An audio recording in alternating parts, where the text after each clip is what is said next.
Today we talk about attrition rate, the journey from eggs to blastocyst. I'm Dr. Mark Amols, and this is Taco About Fertility Tuesday.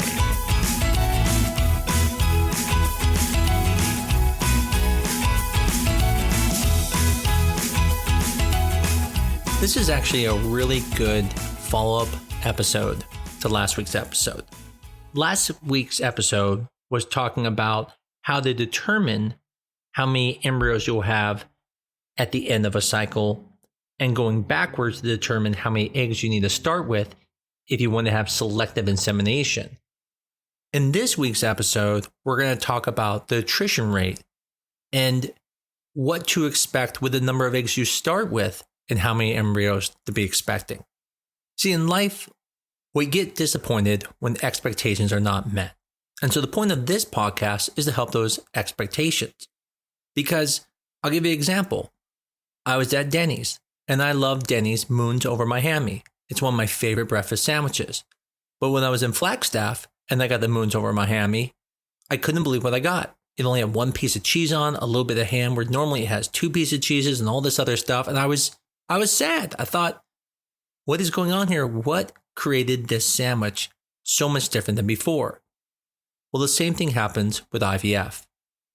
Most people assume that they're going to start with 20 eggs and they're probably going to get 20 embryos.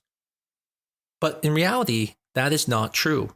Matter of fact, most of the time, the average number of eggs is somewhere between 8 and 12, and the average number of embryos at the end is between 1 and 4. And there's a reason why that number drops over time. And so what we're going to do is talk about that process and talk about why the drop is there and what factors could potentially affect that drop even more. So sit back, grab a taco, and get ready to talk about attrition rates. So for those of you who are maybe just jumping into this podcast and haven't listened to prior podcasts, let's first discuss what happens in the IVF cycle.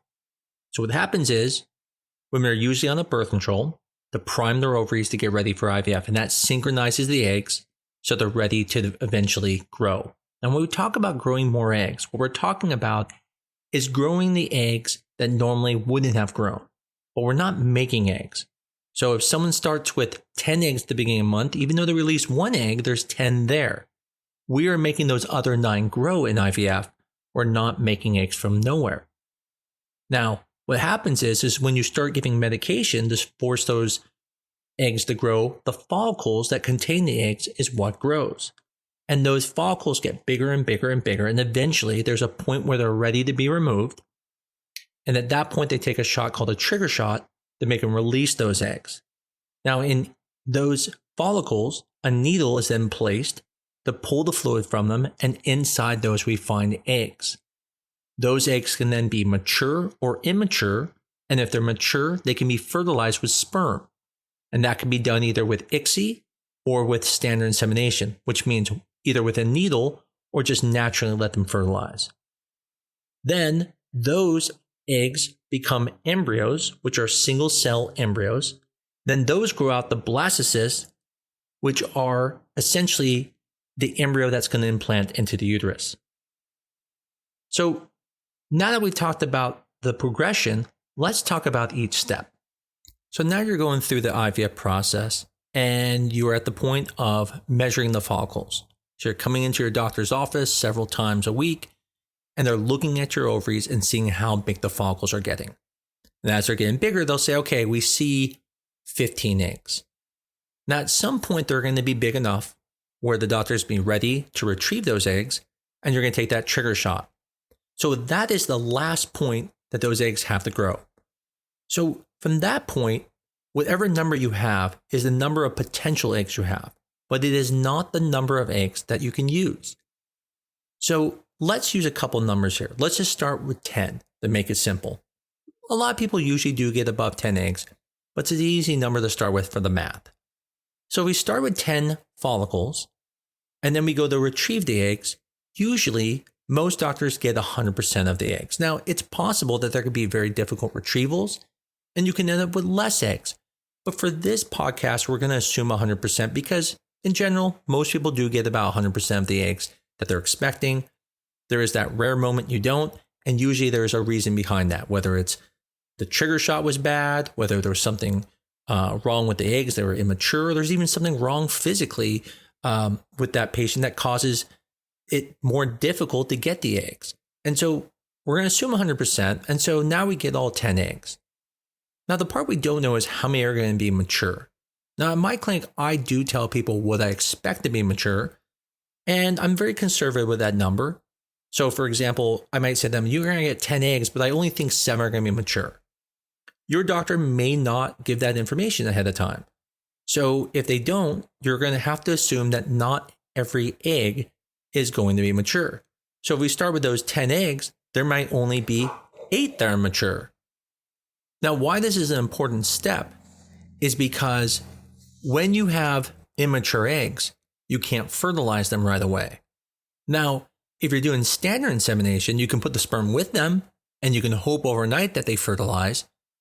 But if you're talking about ICSI, you really can't fertilize them. Now, a lot of clinics may try, but in the general sense, if they never mature, they won't end up becoming an embryo. And so from that 10, assuming that we get all 10, and they're all mature, we expect 70 to 80% of them to fertilize, which means we're only going to get 7 to 8 eggs that become embryos. Now, what can affect that? Well, a couple things. So the sperm quality. People who have bad sperm may even have poor quality DNA in their sperm, and that can affect fertilization. So that 70% could drop down to 50%, and now there's only 5 embryos. Or there could be egg issues, something wrong with eggs. So women who are more mature, sometimes their eggs can die during the fertilization process. Sometimes they don't fertilize as well. And so again, that could drop down to 50%, and now you're with 5 embryos. But let's assume this is the best case scenario. This is a Disney story. So we got 8 embryos from those 10 eggs. Well, what's interesting is those 8 embryos are the embryos now that will go on to become blastocysts. And blastocysts have 100 plus cells, whereas the embryo only had 1 cell. That was just the combination of the sperm and egg to make the 1 cell embryo.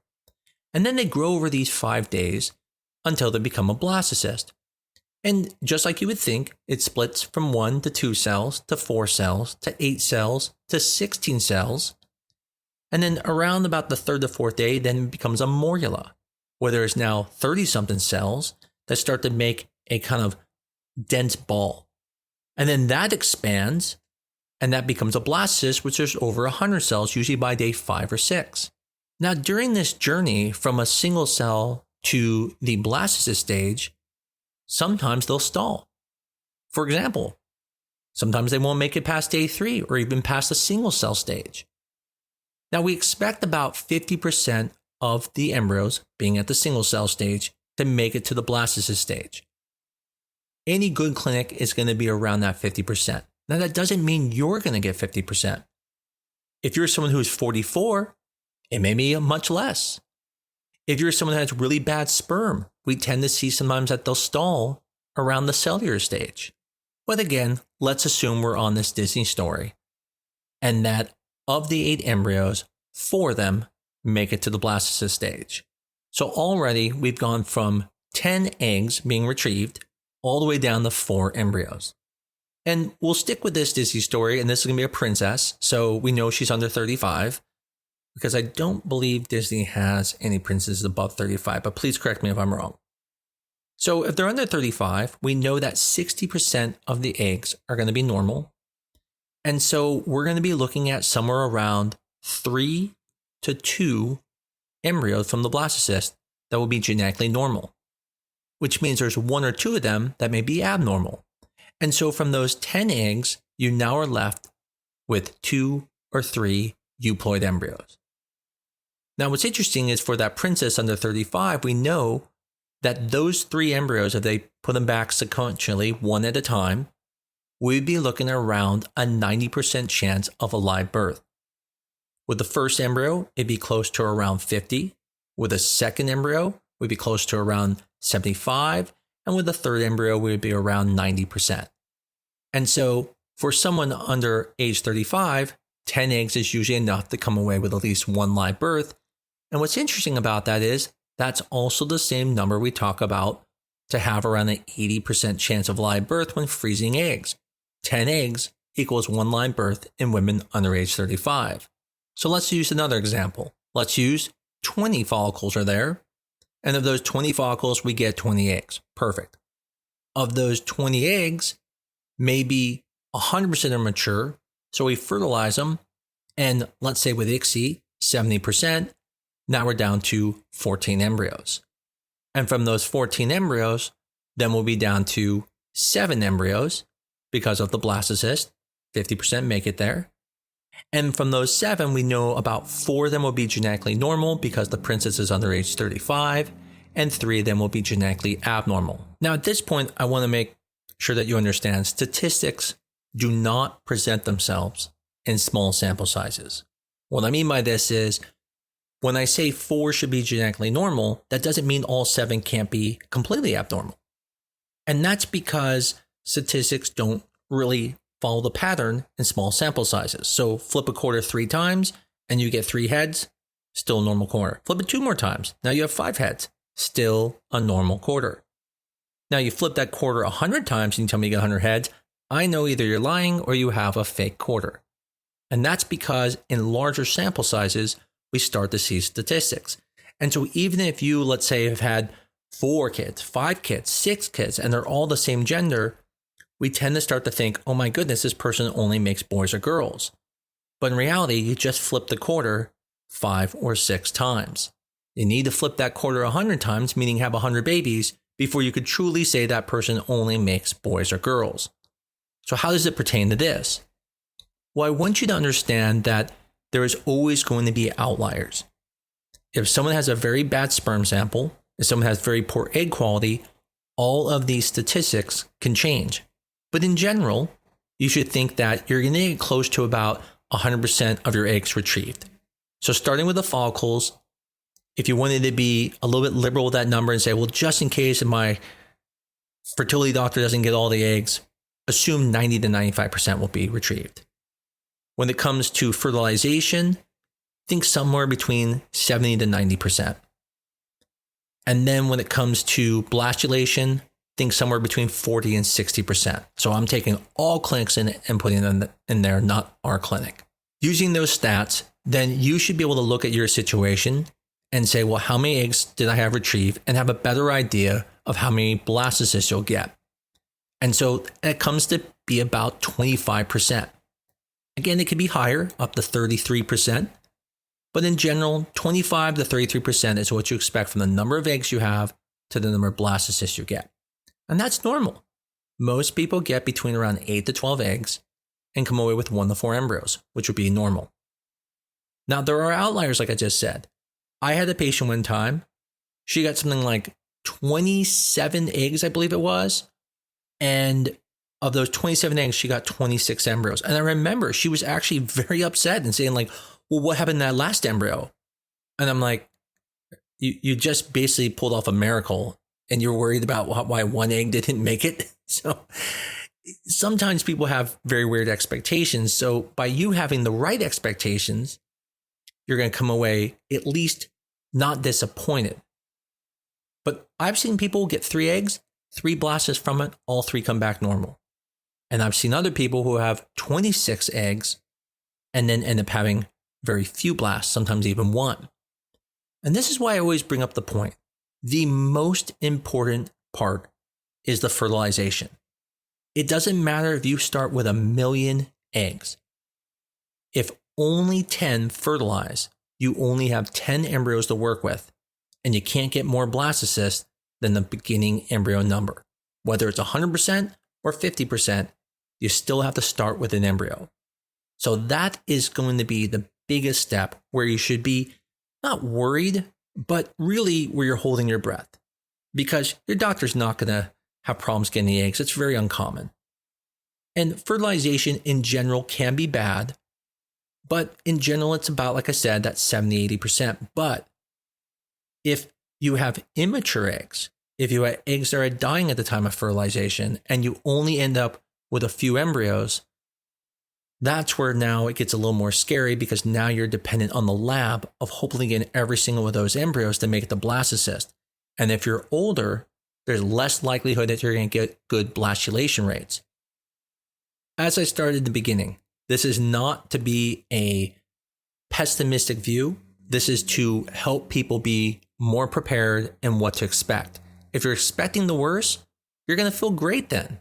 If you're expecting the best, you could get disappointed. Just like I did at that Denny's in Flagstaff. I always tell my kids I have low expectations. And the reason why is because I don't get upset much. Because if I keep my expectations low, I won't be disappointed. Now, that doesn't mean you shouldn't keep your expectations for having a baby low. That's actually fairly good. Most people who are under 35 who go through IVF will come away with a live birth. If you're age 40 and above, it usually takes 2 IVFs, but again, very good chances you'll come away with a live birth. But one of the most stressful portions of this whole process is that attrition rate. There's just something that feels so wrong that you can start with so many eggs and then with so few embryos. But the thing I always remind people is this one important thing. The goal was to try to get pregnant. And if that means you have to go through 30 eggs or whatever that number is to get to that one perfect embryo, that's why you did it. You did it to get to that perfect embryo to give you the highest chance of success. It's going to be basically your Michael Jordan of embryos. Hopefully, if you're going through IVF, this episode was helpful, and maybe it might help reduce some stress when you went through it. If you have a family member who's going through IVF, or maybe even a friend, let them know about this podcast and let them be prepared for that attrition rate, because that journey from egg to embryo is not as smooth as it looks like it's going to be. As always, if you like this podcast, please tell everyone about it. And if you're on your podcast, review us on your favorite medium. But as always, and as I always say, keep coming back. And I look forward to seeing you again next week on Talk About Fertility Tuesday.